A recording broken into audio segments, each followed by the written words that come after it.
14 जनवरी 2026 बुधवार को दुर्लभ संयोग बनने जा रहा है। एक ही दिन दो महापर्वों का होना दुर्लभ की बात है।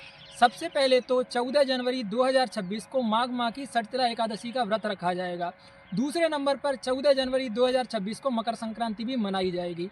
इसीलिए आपके किए गए व्रत का, दान का, किसी भी पवित्र नदी में स्नान का महत्व 100 गुना बढ़ जाता है। इसीलिए इस दिन आपको क्या करना चाहिए, क्या नहीं करना चाहिए, आइए जानते हैं संपूर्ण जानकारी। सबसे पहले खरमास का समापन होगा 14 जनवरी 2026 को, जब भगवान सूर्य धनु राशि से मकर राशि में प्रवेश करेंगे। खरमास के समापन होते ही जितने भी मांगलिक कार्य हैं वो सारे प्रारंभ हो जाएंगे, जैसे कि गृह प्रवेश होना, विवाह होना, अथवा आप कोई भी शुभ कार्य कराना चाहते हैं तो वो सारे शुभ कार्य आरंभ हो जाएंगे।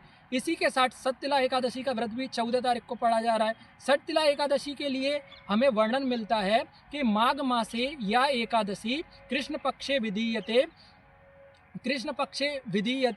सटतिलेति सा प्रोक्ता सर्व पाप प्रणाशनी। ये जो कृष्ण पक्ष की एकादशी है, जो माघ मास में पड़ती है, ये सभी पापों का नाश करने वाली एकादशी होती है। इसलिए आप इसका व्रत अवश्य रखिए। अब बात करते हैं कि एक ही दिन पड़ रही है मकर संक्रांति और उसी दिन पड़ रही है एकादशी, ऐसा दुर्लभ संयोग होता है तो फिर इसका परिणाम क्या होता है, इसके विषय में हमें शास्त्रों में जानकारी मिलती है। एकादशी व्रतम पुण्यम संक्रांत स्नान दानकम उभयो संगमे जातम महापातक नाशनम।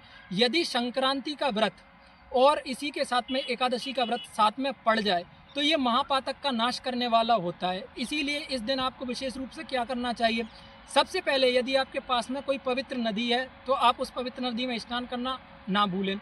उस नदी में आप प्रातःकाली स्नान कीजिए। दूसरे नंबर पर इस दिन तिल का दान अवश्य कीजिए और पानी में तिल डालकर स्नान कीजिए।